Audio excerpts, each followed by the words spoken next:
welcome. You're listening to Beyond the Front Door podcast with Lindy and Rhea at Peak Properties, and we're real estate agents, and we bring you stories that inspire you, make you laugh, cry, as it turns out. We cried yesterday. We did. Don't make us cry.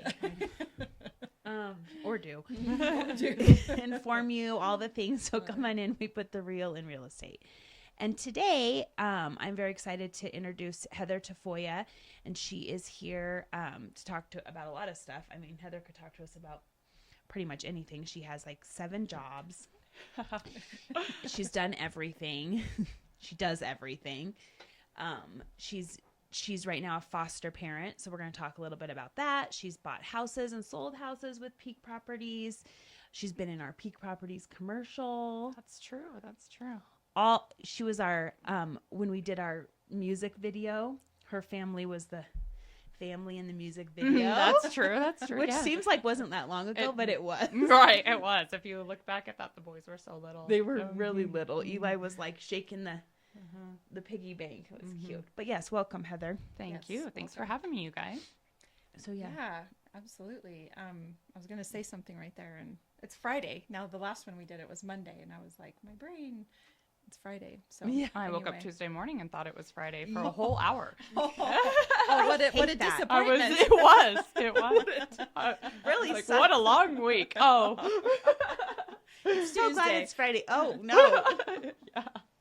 Yeah. Well, I guess if you could just tell us a little bit about yourself, where you come from, if you grew up in Cheyenne or somewhere else, your family, how long you've lived here, all the goods. Okay. I did not grow up in Cheyenne, though. I've been here for so long that often people forget that. They'll talk to me about things that happened in high school, and I have to remind them that I didn't go to high school with them. Yes, or here at all. But my husband did grow up in Cheyenne, and his family is from Cheyenne. He is just kind of one of those guys that everyone knows. So I think that that's a lot of how that happens.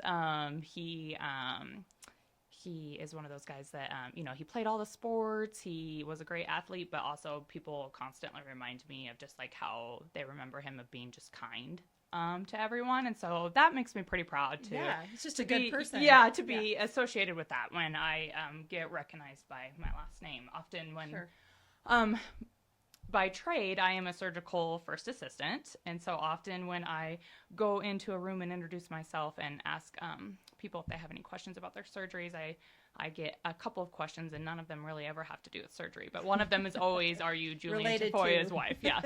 So yes, I am from Western Nebraska, Ogallala. Many people know it by Lake McConaughey. That's my hometown, and I loved it growing up on the lake, and I ended up at University of Wyoming kind of via my brother was going there, and my parents thought it would be a good idea to send me there where he could keep an eye on me. Us parents like to keep our kids together, don't we? He did a terrible job. And way to go, brother. Yes. And he was like, "Yeah, okay, send her here." Oh, right. I'm busy. I'll keep an eye on her. Yeah. And that is where I met Julian. We were young, and we were expecting Jay pretty quickly into our relationship, and we ended up in Cheyenne where we had some support to accomplish everything that we still needed to finish as young parents. I think he was 23, I was 20, and we were both still able to finish college and buy our first home and all of that at a pretty young age. By the time I was 23, I was married with a mortgage, a second baby on the way, and completing the surgical technologist program at LCCC. So, yeah. Well, you're very driven. And good for you. And we talked about this. I don't know how many, I wonder if I can refer back to the Mother's Day episode, if I could, every single episode we have. Yeah, let's see. But let's try that. But Lindy and I had our moms on here, and we talked about just the real benefit of having a support system nearby, people that can step in for you when you can't because you're busy, you're working or going to school, or you just have something going on. So the ability be in 5 places at once. the same time. So having family to help with that is huge. So right, and that actually kind of leads me into why we got into foster care is because we recognized that we were privileged with our support system, our parents, just everything, the way that people stepped up for us. And that we recognized that had we had other complications, like substance abuse or poverty or any of those things, we probably wouldn't have been able to accomplish what we did. And so we wanted to essentially kind of step in for someone else in that same way that some people stepped in for us, and kind of by proxy, whether they wanted to or not, we were bringing our support system, with us for hopefully for Did you these. consult with everybody first? Well, some of them just were like, "You're crazy," and some of them, like, okay. And I think some of them were like, "Yeah, that doesn't really surprise us at all," So, it was always a dream of mine to be involved in foster care. As far back as I can remember, I'm not exactly sure how I got introduced to it. That's what I'm wondering. How does that come about? There was just a couple of Ogallala is a small town. There was just a couple of foster families that I was familiar with. One of them had this big house and all these boys, and I don't know exactly, but it stuck with me that it was something that you could do for people. Sure. And at the time, we really thought, we would maybe just do like emergency. By that time, I had gone back to school again and done my surgical first assistant, and I had gone independent. So by 2017, I was an independent contractor, and so. While I don't have like the most flexible schedule, I do have some contracts that are like non-negotiable or so things that I do with surgeons and stuff like that. I do have some flexibility in my schedule, and so I thought that that was something I could do. I could, take kids for maybe bits of time while they were looking for family that was appropriate or anything like that. And that's probably kind of how I roped Julian into it. Was that was kind of our plan. Well, there aren't enough foster parents out there, and so if you are doing it on a basis where you're taking listen to me, children in temporarily, you come to realize that there's not a place for them to go always. Yes. Right? Yeah, I think that that was something that we found out pretty quickly. That there's there's hardly ever. It happens, but not often. Really, you're almost always looking when you take a child in to kind of expect maybe 6 months before you know what's happening next. Yeah. Really, right now in Wyoming, there's almost every year. I think in 2022, I think there was nearly 1,000 children in foster care, and there are less than half of that in homes to receive them. In Wyoming or in Wyoming? In Wyoming, okay. Yeah, so I think it's like, the number demographic. Nationally is huge. I think it's it like could fill, 400,000. it could fill multiple. I think it could fill every NFL football stadium in the country, honestly. Yes. But particularly in Wyoming, I think it's always right around in the 900s ish for the last several years, and I know that the numbers are in the homes are in the 400s, and really ideally. You want kids in homes versus like a group homes or other like settings. Feeling like a more permanent, like a more setting that's like home, feels more home. Like studies show that kids do stable. better when they have a family environment versus other environments. I think that group homes are probably a necessity. They've proven to be a necessity, but really ideally family environments are what's best. Yeah. Well, and the state of Wyoming has been working to employ community resources as much as possible in all the towns across the state to try to even keep children from being removed to begin with, right? Like, absolutely. What can we do to support children in their homes, those families, and really utilize the resources in the community? But at the end of the day, there's just some situations that you just can't. Yeah, I mean, as much as sometimes it's frustrating to be a part of quote unquote the system. Or to experience the system or see the trouble that others have experiencing the system. At the end of the day, unfortunately, as complicated and as sometimes set up to fail it can be, it's still a necessity. The foster care system is in place because of other societal systems that are failing. Yes.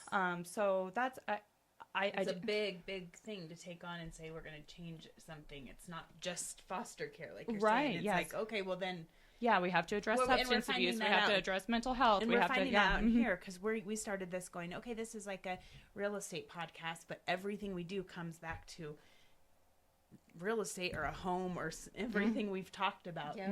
So we've had a few so through May and June here, we have brought on those organizations that are struggling, that are helping with the homelessness or shelter issues. Yeah. So we've had Safe House Services, we've had My Front Door. Yesterday we had the Unaccompanied Students Initiative. That's where we cried. That's where we cried. Habitat for Humanity is going to be on as Absolutely. well. And so the discussion that we have with everybody is that you can't just tackle homelessness by providing shelter, right? There's all these other societal things that have to take place. Employment, housing, mental health care, it just keeps going on and on. And so unfortunately, we can't look at each individual problem through a lens of just that problem. It takes everybody. It takes foster parents. It takes everyday parents. It takes all the organizations. It takes the community. It takes the city council and the county commission and the state. Like, it literally takes everybody to kind of keep families moving forward. So what year did you start? Remind me. What year did you get your first foster child? So we actually started our certification in 2020, which was an interesting, obviously, time to do that. And so it took probably longer than it should have. I felt like it took a while. Yeah, it probably longer than it should have because of just the complications of 2020. Right. I am typically someone that if I get like a pile of, I'm a task-oriented person. So if I get like a pile of paperwork or learning assignments or something like that, I'll power through and get them done. And so So Heather's stuff was done. my stuff was done really quickly. I'm pretty that's how I work. That's why I'm good at my other job. But it took a little while, and then there seemingly was something going on where we had gotten missed putting on some sort of list, and we didn't receive our first placement until June of 2021. So we went a while thinking, man, what's You're going like, we on? thought that we were really needed. Yes. Well, I will say, though, through 2020, a lot of families slipped through the cracks during that time. Absolutely. Because everybody's at home. Those kids aren't in school. No one's seeing the things that are happening. Yeah, and that's actually what, with our first placement, absolutely probably the scenario that you just described. So we got our first placement in 2021 and went quite a while without another placement. There were some things that we were maybe expecting to happen with our first placement's family and stuff.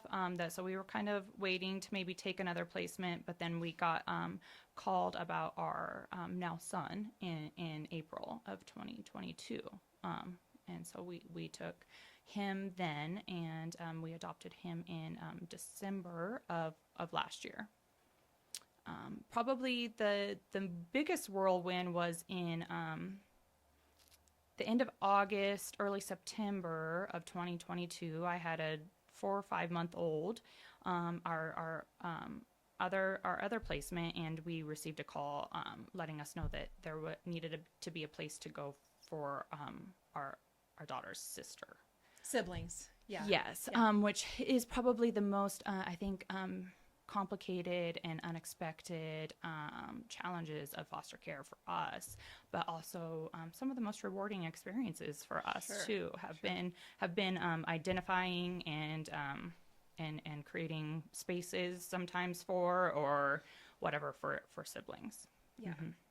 Well, kudos to you for doing that, because keeping siblings together is one of the most important things for children. And it absolutely is. I mean, there's all sorts of scenarios that go into place. I think that is kind of something that has come up. Well, it has come up for us time and time again of, what do we do to keep these siblings together? Is it even possible? Are there other things that make it so that they shouldn't be together for whatever reason? Sure. If they're not together, how do we facilitate them knowing each other and having relationships? And in every placement that we have received that we have had in our home over the last several years, that has come up over and over and over again. And so, I mean, it's something that we are dealing with as of, last week. So, yeah.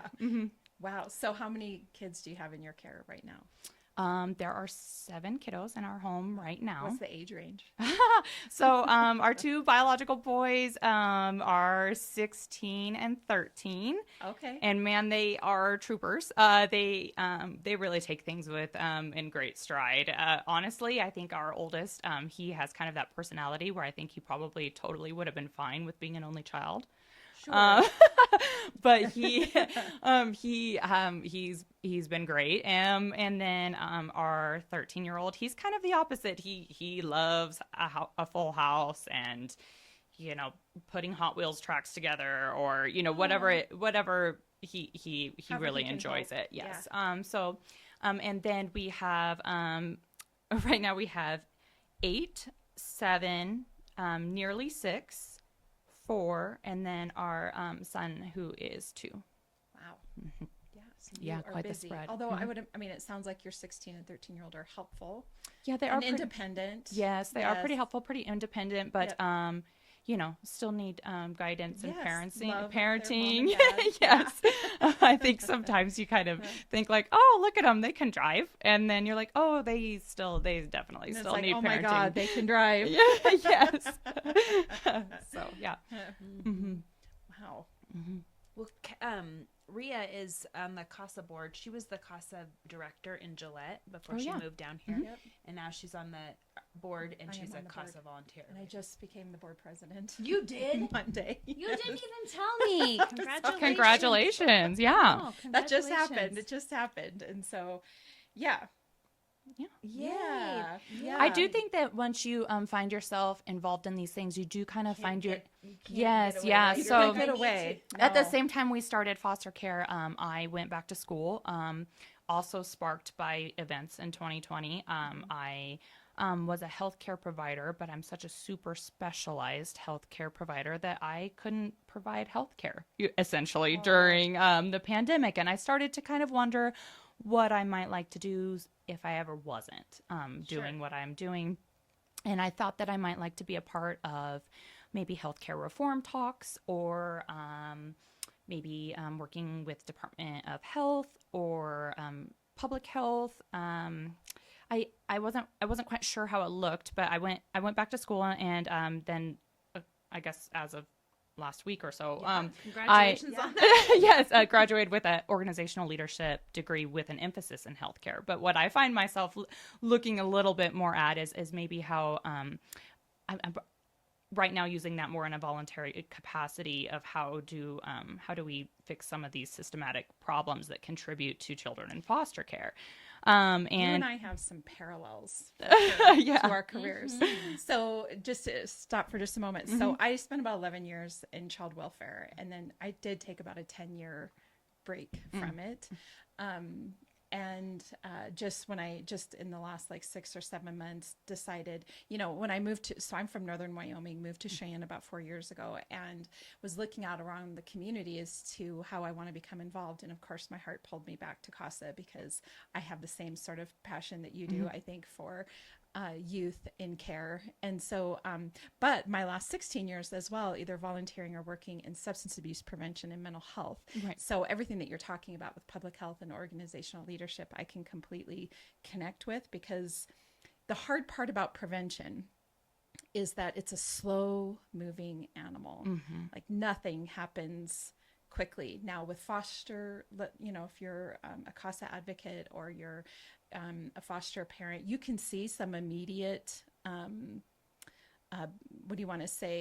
outcomes from your efforts. If you got a child that wasn't opening up and now is opening up, or couldn't sleep before and now is sleeping, or maybe, whatever the situation is, you can see some outcomes really quickly, not really quickly, but more quickly. Mm-hmm. But in prevention, an example I always give is back when we were all growing up.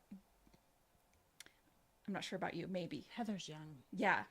Seatbelts. Oh, so sure. when I was growing up, Heather had seatbelts weren't seatbelts. really I think we had seatbelts, yeah. No, seatbelts, they were in the car, but they weren't really a thing, or at least not when I was growing up. It wasn't uncommon for me to sit on the little armrest between the seats in the car. Now that's... Yeah, no. But, how long did that take? It took decades. Mm-hmm. The same And then thing. think of how long it took even for it to become a law. Yes. Then you had them and you're like, you should wear your seatbelt. And now it's like, it's the law. And now, and you know, I just, from the time I was probably 17 or 18, or even when I started driving, I just always wore my seatbelt. My kids always wear seatbelts, always in car seats, Yeah. you know, whatever the case is. Same thing with smoking. Back in the 60s and 70s, doctors actually endorsed certain cigarettes, if you can believe it. And now, of course, no doctor would even consider No. or No malpractice would insure them if they did. No. So it's a completely different world. But now we're starting to tackle addiction and mental health. Absolutely. And it's not going to happen overnight. It's not going to happen this year. It's not even going to happen 5 years from now. Now, are we making some strides from even 10 or 15 years ago? Absolutely, we are. And the one quick example I can give is underage drinking. Underage drinking has been steadily declining for 15 years now.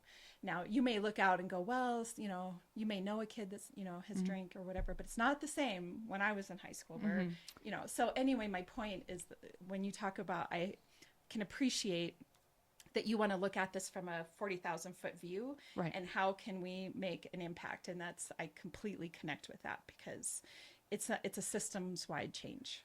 Right. I mean, I anticipate at some time I will be done with taking foster placements. We only have so many rooms in our home, and I mean, you don't want to buy bigger because I can help with that. right. And Somebody would like to donate a home to Heather. right. I need rates are a little high I right need now. 6 to 7 bedrooms. No. So I would like to, you know, contribute in other ways. And I also think that doing foster care gives me an interesting perspective.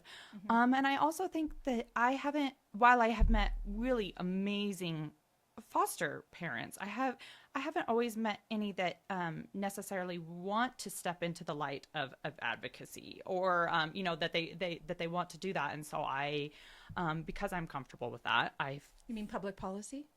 public policy, or this, or about it. speaking about it, or anything like that, that because I am comfortable with it, that I kind of feel like I should. Sure.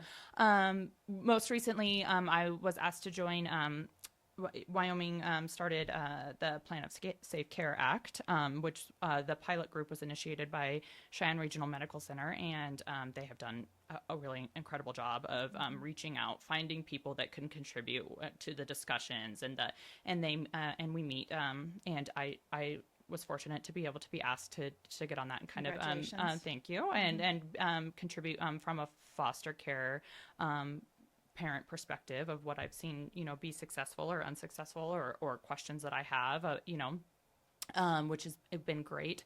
And then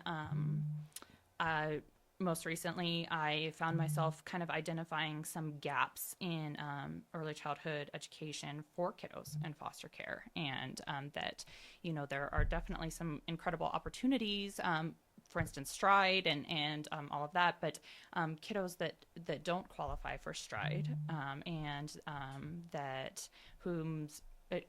we're fortunate, we're both working, and so we do qualify for some child care assistance, but if I wasn't, if I was a stay-at-home mom / foster mom, we wouldn't, and therefore the kiddos in our home would not have the opportunity for early childhood education, which studies show is one of the biggest preventions of so many other things down the road. You know, I mean, just to start, like, financially for our school systems, you know, Sure. IEPs, extra resources, summer school, you know, all these things. And then you think about, or just studies also show that even mental health can be impacted by early childhood education. Actual physical disease can be impacted by early childhood education, because they're learning about nutrition, they're learning about how to take care of their bodies, they're, you know, hand washing, you know, all these things. And so that gap was just kind of, I just coincidentally identified it with some kids in our home, and happened to write a letter and send it to the right person that was able to connect me with someone that is actually in charge of a program that was recently and granted money to be developed, and probably, you know, maybe 2 to 5 years out of really seeing anything get introduced or written up. But so that's awesome, because awesome. she asked me to be a little bit a part of a little bit of a parent advisory group, and so that's those are just all really cool opportunities that come when you kind of start to speak up or notice gaps or whatever. Well, it's the beauty of you've been in the trenches working, and you now, like you say, you feel comfortable taking your voice and having an impact on a much bigger level. And I think there's nothing more powerful than that. I mean, legislators, city councilmen, county commissioners, and all the way up to our delegation, they want to hear from their constituents. They want to know, what the people in the trenches are seeing. And so, the work that you're doing with the organization on a statewide level, but also, the ripple effect is going to be there. But like you say, 2 to 5 years, everything takes time.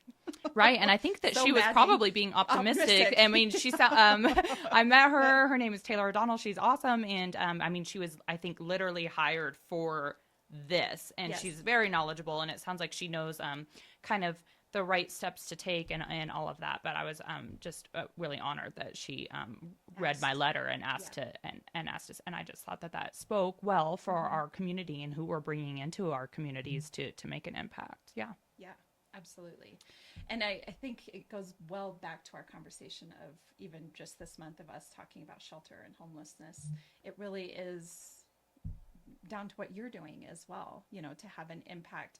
If it takes 2 years, 5 years, or 10 years, the ripple effect, hopefully eventually down the road later, is that these issues are going to look different 10 or 15 years from now. Right. Yeah. Today. I mean, something like early childhood education impacts a child's statistical risk factors of ending up homeless, absolutely. Yeah. So, well, the funny thing is about prevention, so people often like to tackle prevention like in junior high and high school, right? So we need to get to these kids when they're in junior high and high school and talk to them about alcohol and drugs, blah, blah, blah. And then everybody goes, well, actually, we should probably be getting into the elementary school before they're faced with these issues. And then we're like, well, actually, what would be really great is to get into the pre-K, the early childhood development. And then before you know it, we're now really true prevention begins with prenatal care.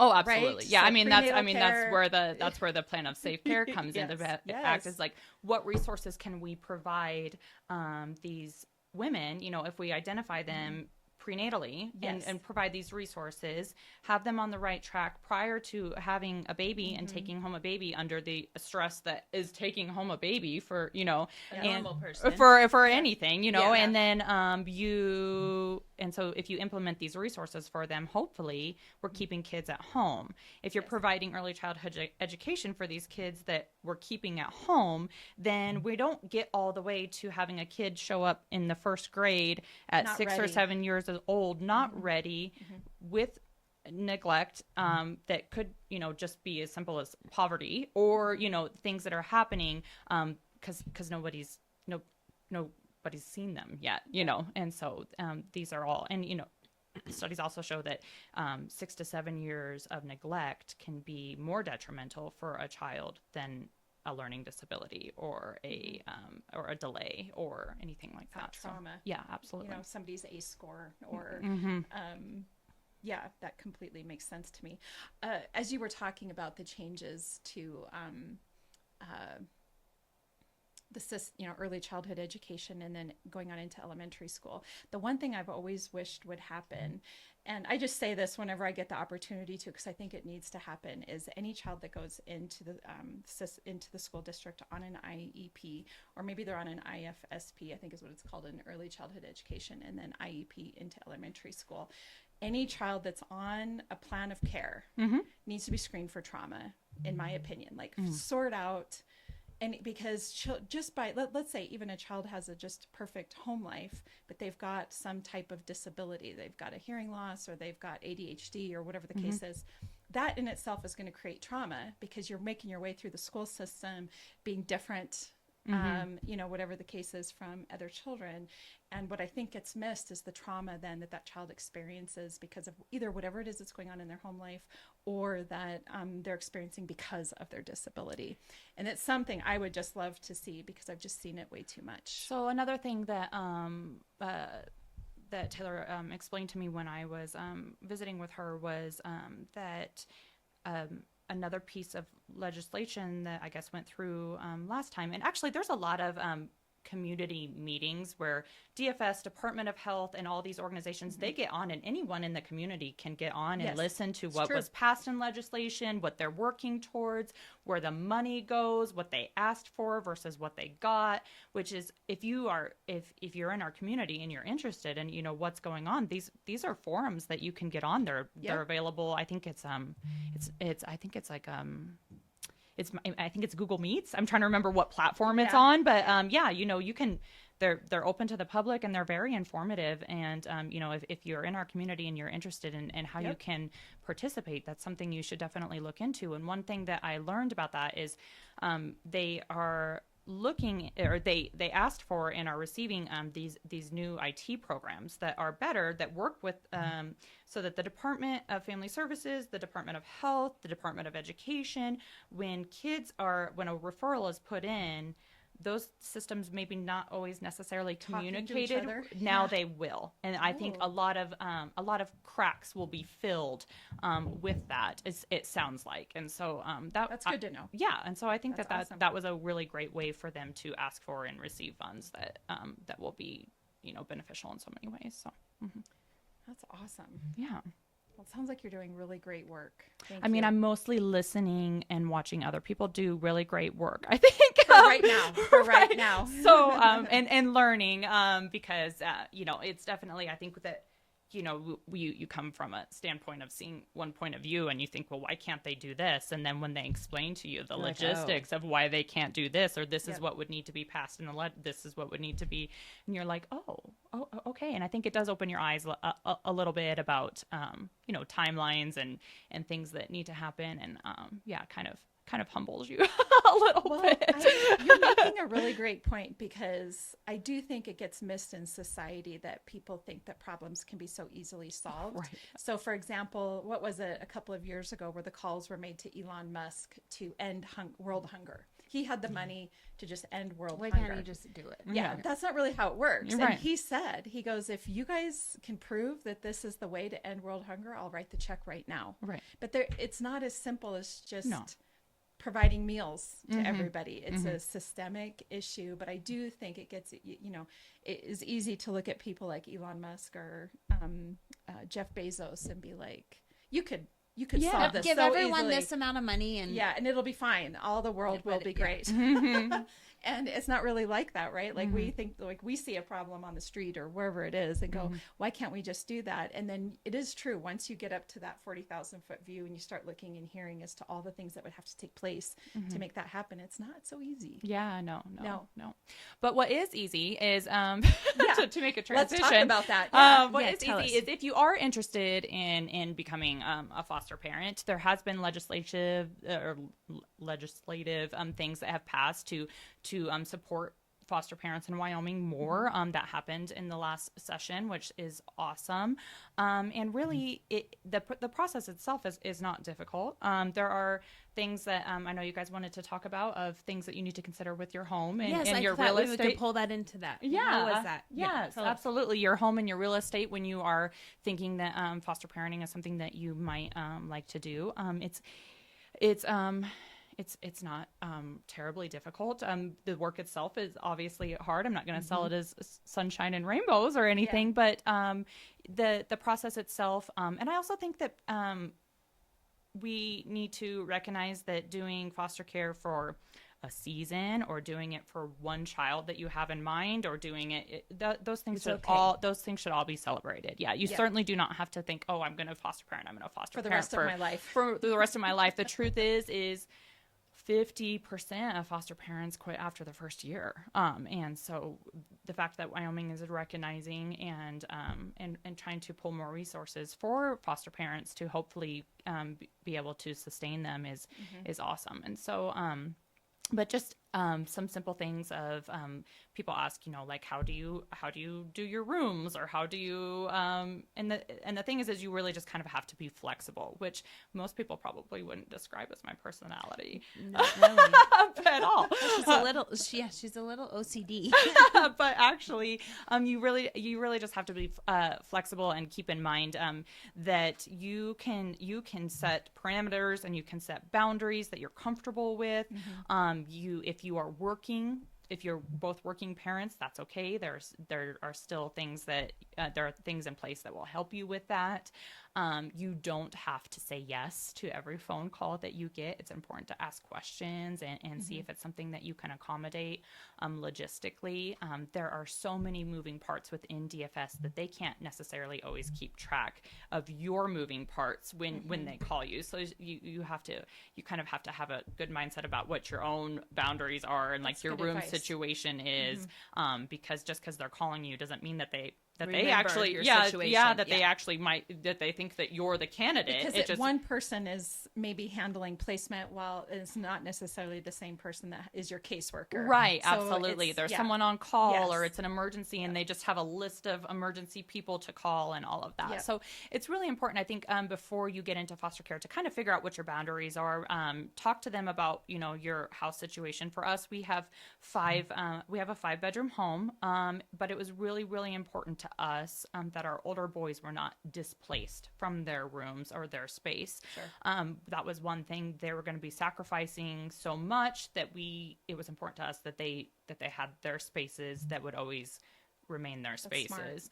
And so they have kind of their setup, we call it the boys' apartment downstairs, where they kind of have their rooms, their own little common area, and that has never been invaded by small children. I will put a little asterisk there. Until recently, we have 8 and 7, and they really kind of wanted to take over this gaming room area, and our boys did oblige. So that is been a thing. But we have a baby gate at the top of the stairs, and the little kids, your boys can get away when they want to. Yes, absolutely. Be teenagers and kind of have that. Or sometimes there are just, some hard situations that are happening upstairs, or hard responses to things that are going on that they need to step away from, and so they have that space. And then you can have biological siblings up to a certain age share a room. You can have kiddos of the same gender share a room. So we kind of have that situation in one of our rooms. We have 2 kiddos that are biological sisters, so they're able to share a room. Honestly, they're so close in age that's really the only thing that makes sense, because we can't buy 2 of American Girl everything. So, so it just that's the only thing that makes sense. And then in our 2-year-old son's room, he has a twin bed and trundle, and then his crib, and that twin bed and trundle is always just available for if we could take 2 more, they would have to be boys or a biological sibling of his to be in his room. And so those are kind of parameters that we have, that we know that we have, so that when we receive phone calls, we know what our boundaries are and what we can logistically say yes to. That makes sense. An infant can stay in the parents or the foster parents' room for, I think it's up to a year. We did that for 8 months with our youngest son. Honestly, that was just easier because the baby's room was across the house. But also, if logistically room wise you had to do that, you could have your an infant set up in your room for up to a year.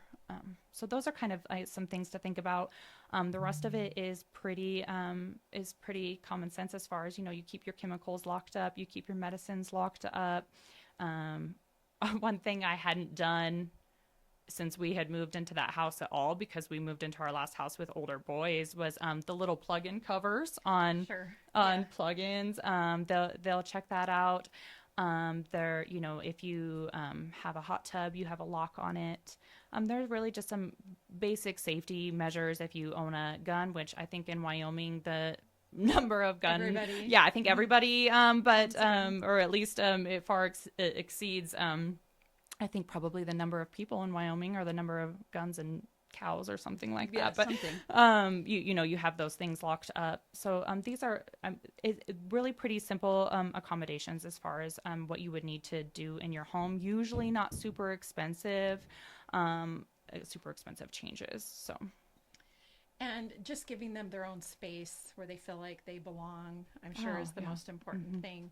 And I'm sure every foster parent handles this differently, but it has always struck me about the accessibility to food.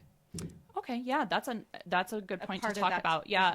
Well, so a lot of there's a lot of actually great like little social media. I'm actually trying to create before last week. I was actually trying to create kind of Just doing one more thing.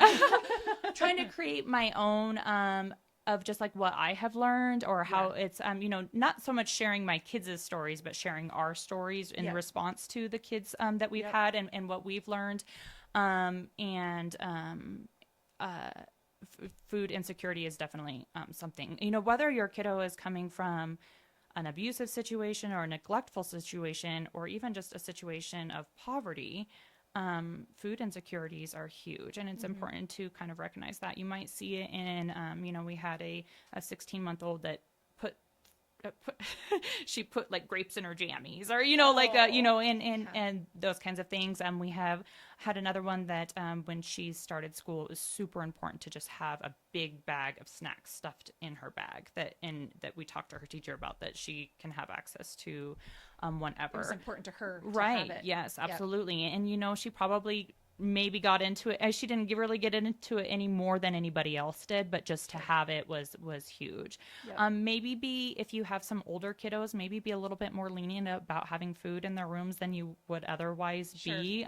You can always say like, keep it in this locked, or not a locked, but like a container or something like that. But, maybe be a little bit more flexible than you otherwise would be about food.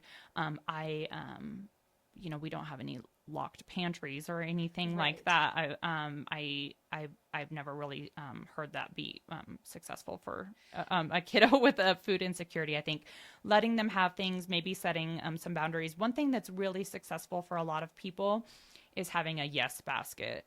So they call it a yes basket. They have a basket of somewhat healthy snacks. And what you should really do is never put more of one thing than you think would be reasonable for a kid to have on any given day. So don't put 200 fruit snacks in there. Put like it would be reasonable for them to have 2 a day, or what I mean. Don't. And so just like a few of each things where that the kiddos know that no matter what time of day it is, even if it's before dinner or before bed or whatever, that's a yes. You can have anything from this basket. And so that people have been really successful with that. I haven't personally had to do a yes basket, although we have had kiddos with food insecurities. That is not something that we've had to do, but I know that others have been very successful with that. Well, it sounds like you're very flexible to what the child's needs are. I think this has evolved over time, but one thing that I've witnessed with foster parents in the past is that they kind of go into it believing that there needs to be some strict rules in the home. And I'm not saying that there shouldn't be rules and boundaries in the home, but it almost is, if the pendulum is over here, then it goes all the way over here, and then there's sort of a butting of heads between the child and the foster parent, and oftentimes children have had no rules, right? Yeah. And then they're going to a home with really strict rules, and then there's issues. And so what I hear you saying is that you are very attentive to their needs and make life accessible to them, make their own space, their own food, their own clothes, their own things, so that they can feel like they belong. And that you, just like you said with with the older ones, maybe having some flexibility with having food in their rooms. I guess what it tells me is that you're listening to their needs and not just being like, this is my house, this is the way that it is, take it or leave it. And I empathize a bit with kids that I have seen in the past go into homes like that, where it's like, there needs to be rules and boundaries and structure. But when you got a child that's used to having none of that, I just feel like it can be one extreme problematic. To the other. Yeah. I think that it's unrealistic to expect that you will Well, I think as we learn over time, I mean, even with my older two boys, they Yeah. have to be parented very differently. Yes. They're different personalities, although they have similarities. They have to be parented differently. I can't Yeah. parent the older one the same way, and they don't respond to the same types of consequences. I have one that if you take their Xbox away, it is the end of the world, and I have another one that's like, I don't care. So you know, I think, too. yeah, Two different ones. right. And so I think that you kind of need to, if it, and people, there are plenty of people that go into foster care that haven't had biological children, so maybe they Right. don't have that same experience Yeah. to know that you have to parent kids differently. But Yep. you know, and then I especially have to explain to my older ones, you know, that we have to parent these other kids differently than we parented them. Yep. I will say, in my 20s, I was a lot more high strung. I think that part of that was me having what I thought I had a lot to prove as a young mom or whatever. All that way in our Yeah. 20s, I Yes. think. And you know, and parenting in my 30s has been different. I'm a little bit more relaxed. But I think that you have to parent all your kids differently. They all come from different things. You know, right now we have 4 kiddos in our house that are all biological siblings, but they all had different experiences. And we were, you know, they came to our home at different times. And so we have to parent each one of them differently, even though they came from the same, you know, the same household. At some point they were all in the same household, you know, and so there's that. And then even then, you know, they see me parent the 2-year-old a little bit differently, even because he's our adopted child now. And so there's some different things where, you know, I don't have to ask permission to do things with him like I have to do with the other kiddos and stuff like that. And so there's that. My boys have been pretty the older boys have been pretty understanding and done a good job, but you will hear from them every once in a while, like, we never would have gotten away with that, or, you know, that My boys say that. But I think honestly feel like if That's the same with Every yeah, I was family. gonna say you're the by your first kid and your last kid. It's a little you're gonna say different. you're the oldest of 4, so I'm sure by the time Yes. AJ was doing whatever, you were like, what is going on? I'm like, I didn't get to do that. yeah. I didn't get to drive out of town in my car, and my mom's like, "Oh yeah, well, You were the first. Yes. Congratulations. I told Well, Jay I'm that. tired. Yeah, exactly. I told Jay that a while back. I don't remember what he said, and I said, "Well, I made your baby food," and you know, so there's that, you know, and Right, and I would never dream of doing that That's a now. great point, yeah. You know, so or you know, I attended your Valentine's Day party. Yep, that's not on my agenda for ever again. Like I'm probably never going to attend a that kid's again. Valentine's Day party, you know. So those are kind of things that, you know, I think you have to Trade off. Yeah, you have there's a little trade off there. Mhm. Although I have to just say, Heather and Julian have literally taken these kids to.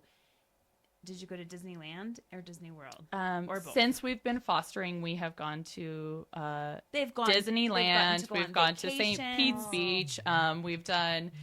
We did spring break in San Diego, Legoland. They haven't stopped their own. That's what they did before. And you bring them along. And they bring them along. Oh yeah. That's awesome. Yeah, as much as we can. I will say that the trip to San Diego was really eye-opening for us because that's the first time we had like a large family and we were vacationing.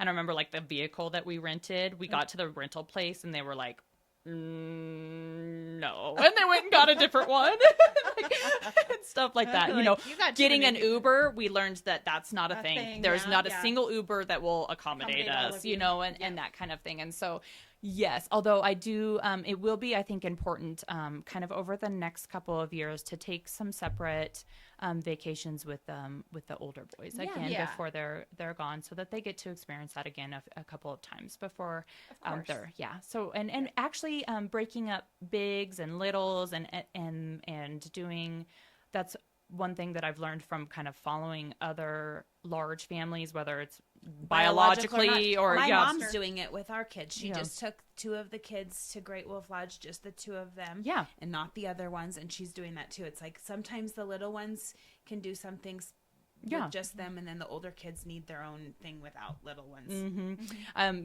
you up know, all the this spring attention. break we didn't do a big spring break trip this year. We had some things happen actually via foster care that kind of made us put it on hold.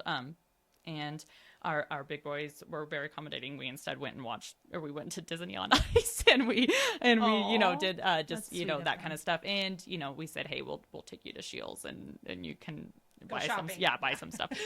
So I've done stuff like that. yeah, too. so we'll do that. But yeah, I think not being afraid to separate it out so that you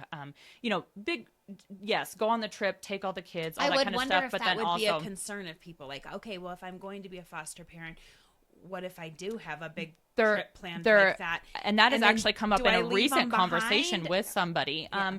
So that is kind of where respite care comes Yeah. into. And so there are lots of people that are certified for only respite care. And honestly, if you're thinking about foster care and you're thinking, I don't think I would ever want to commit to long term, there's also a huge need for respite care. And respite care is one thing that it's really great about, or one thing that's really great for people is if you're the kind of person that really needs to plan. Respite care has a beginning and it has an end. And so if you're like, I could never take a kid and not know how long they were going to be with me, then maybe respite care is something that you would actually enjoy, because you're giving a much needed break probably to a foster family. There's also going to be in the upcoming years, which has never been the case before, where respite care might be offered to biological families that have reunified. And so those are kind of awesome things. And or even kinship families. It's going. I think it has already started where they offer kind of some kinship or some respite care. Yeah. So if grandma is taking some kids, but she needs a break every once in a while, she can utilize respite care. And so you are a certified foster family, but there's a beginning and there's an end, and you get a schedule and a lot about the kids. Whereas a lot of times when we're receiving kids, we don't know anything, or like that kind of thing. And so that's a much more structured a way to be a foster parent. That's awesome for a lot of people. So what is your advice to anybody that's considering becoming a foster parent? What's the number one thing you would tell them? That likely everything will take 4 times as long as you think it should. I just think that that's just a good thing to wrap your mind around from the beginning, and definitely, something that I struggled with in the beginning. And just because you're doing all of the things that you're right. right. Well, we did everything. Mm-hmm. The kid did everything. I did everything. We took them to all their things. Mm-hmm. Should this happen? And it doesn't happen, or takes right. Things change. Right. And then also to keep in mind that just like anything in life, your opinions, your mindsets, your everything are probably going to develop over time. So there are a lot of people that tell me I could never do foster care because what if they go back, or what if they go somewhere else? And I think that is something that's really hard. Even us, when we first started, that was something that was going to be really hard if that happened. And kind of over time, we've been able to wrap our minds around that. Sometimes that looks a lot different than what you think it will look like. When I always say that, because people used to ask me all the time, I don't know how you do what you do. I'd want to take all the children home with me. I'm sure you've heard that a million times. I can tell you right now, it's okay if not all the children in our home stay in our home. Yeah. And it's okay. There will be a solution that will be best for everyone. Right. Yeah, absolutely. And I tell them most of the time, those children want their mom and dad. They don't want me. Mm-hmm. They want to go home to their mom and dad. And right. So, or reunification member. Can look a lot different than going home to mom and dad. Yeah. It can look like going to an aunt that, is a safe option, or a wonderful choice. When we took home our son, 3 months later, we met his biological mom and his biological aunt. And I knew when I met them, and actually because Cheyenne is small enough, we actually had mutual acquaintances and stuff like that. I knew when I met them that if they decided that they wanted to be his placement, he was going to be safe and he was going to be loved, and it was going to tear my heart out, but I was not going to lose sleep over it. And I just kind of chalked that up that, I told my husband, like, that's foster care. Like, if that happens, that's foster care. They decided to not be placement for a number of reasons, but really wanted to be a part of his life, and that has been just like the biggest blessing to us. Sure. We just love them. They are great. His grandma made his cake for his birthday party. His aunt is wonderful. I love solutions like that. Yeah, he has an older half sister that lives with aunt, and grandma's very involved with her, and they have gotten to know each other, and that is just I was like, it's not reunification, but be open to the different different Ways. scenarios that things could happen, it might not look like how you think it's going to look. And so we have been so blessed by that. Additionally, he recently, a biological sister was born, and we anticipated that she might end up with us, and prepared for that.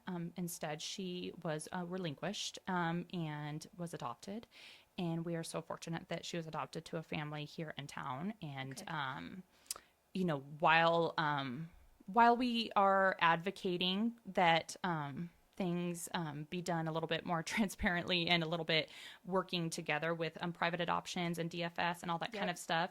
I'm not sure how often situations have even come up like that before. And so those are just kind of things that I think we learn as we go on, and how can we do this better. And her family is amazing, and we've gotten to meet her, and the siblings will know each other, and they're kind of advocating too, like, let's see if we can't do this a little bit better in the future. But we have to learn, and when we know better, we do better, and we figure out how we can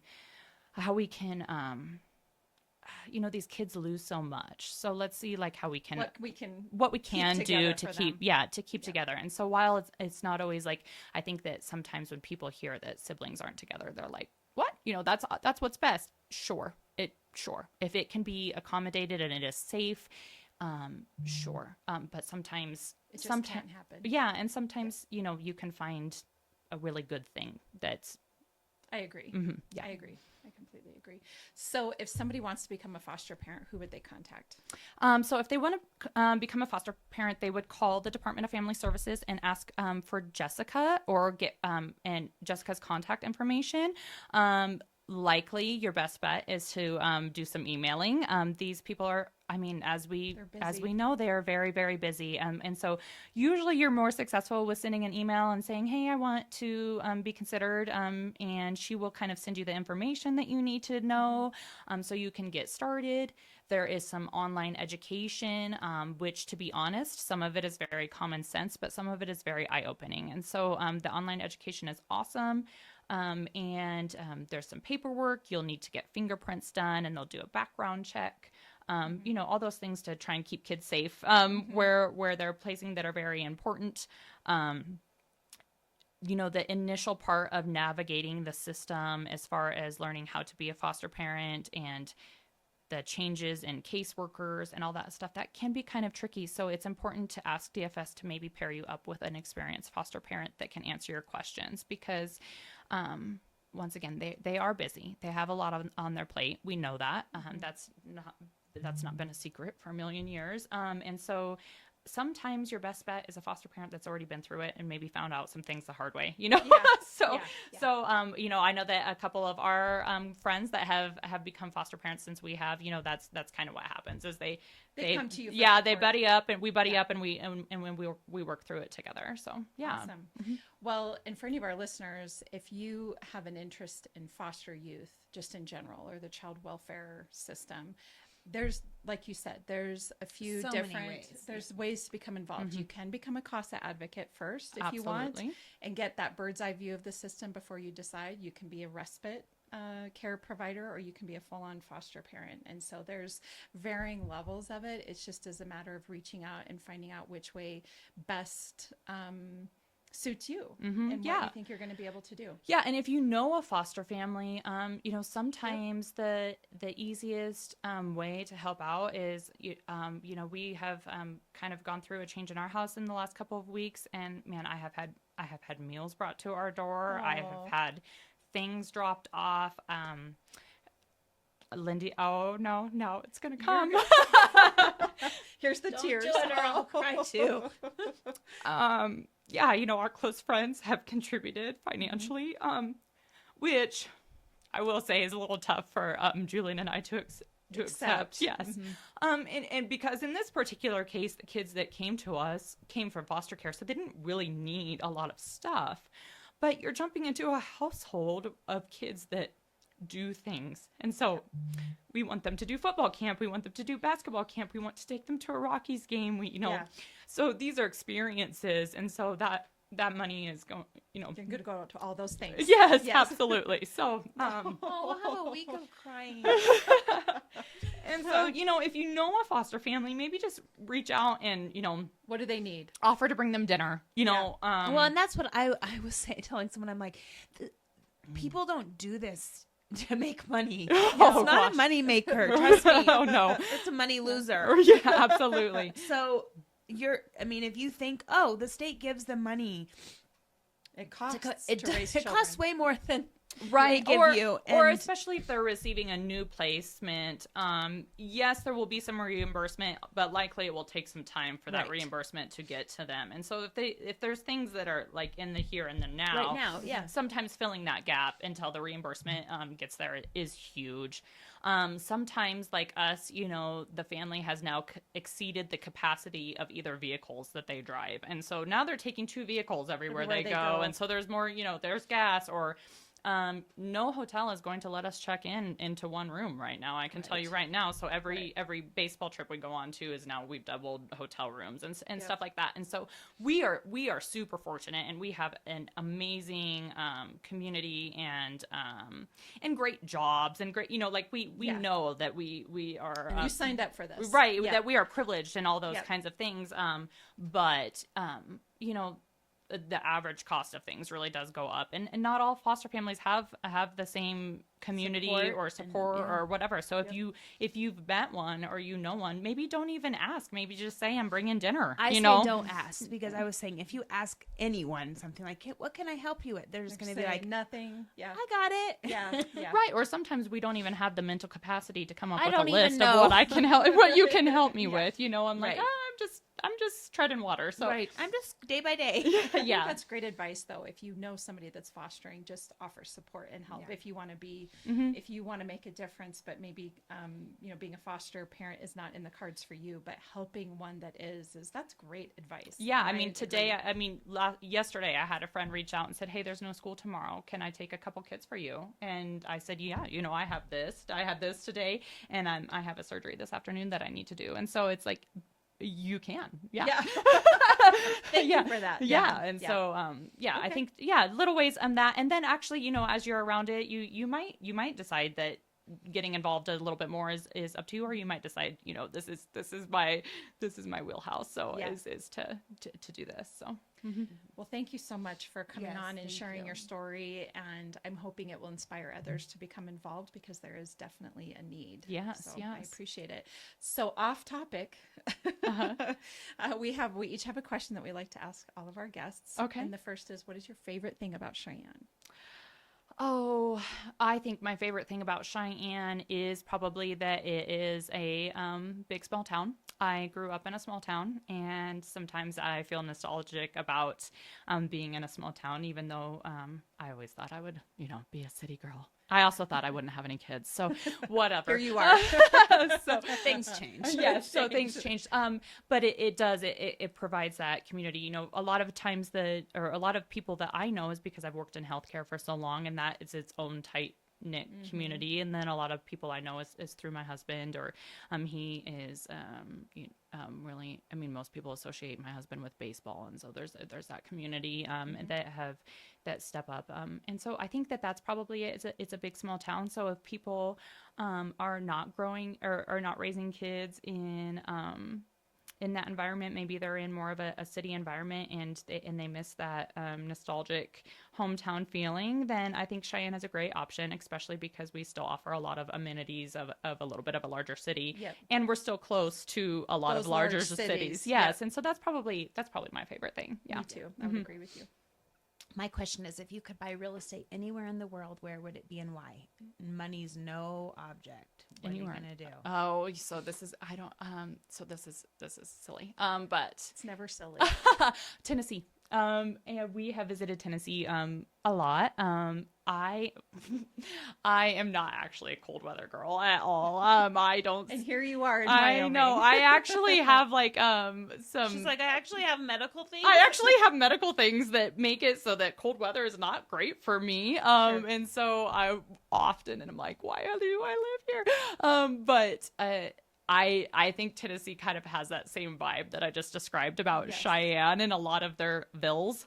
And they also have mountains, which I do love. Yeah. And but the seasons and the warmer weather, honestly, the real estate is really affordable. And you Get look some at real Tennessee. And then also, I don't really know what kind of bad weather visits Tennessee, but as far as I know, they don't get the same tornadoes that I got in Nebraska as much. Sure. I have never heard of a hurricane hitting Tennessee, and I've also never heard of 50 feet of snow. And so, to me, It's kind of an ideal place. yes. So that's me. I know. I feel like people are going to be like, why wouldn't you want to live in, Bora Bora or something like, well, sure, I suppose. But as far as like raising a family, having all of that, Living your life. Yeah. Yeah. That's Awesome. what I would Yeah, think. I agree. Well, Heather, thank you so Yes, much thank for you being so on much. today. We really appreciate you telling your Absolutely. story. And for everybody listening, Lindy and I are realtors here at Peak Properties. So if you're looking to buy or sell a home, please feel free to reach out to us at www.sellcheyenne.com, as well as all of our social media channels. And of course, listen to Beyond the Front Door podcast on YouTube, Spotify, iHeartRadio, and Apple Podcasts. And have a wonderful, wonderful weekend. Yes, thank you. Thank you. Picture.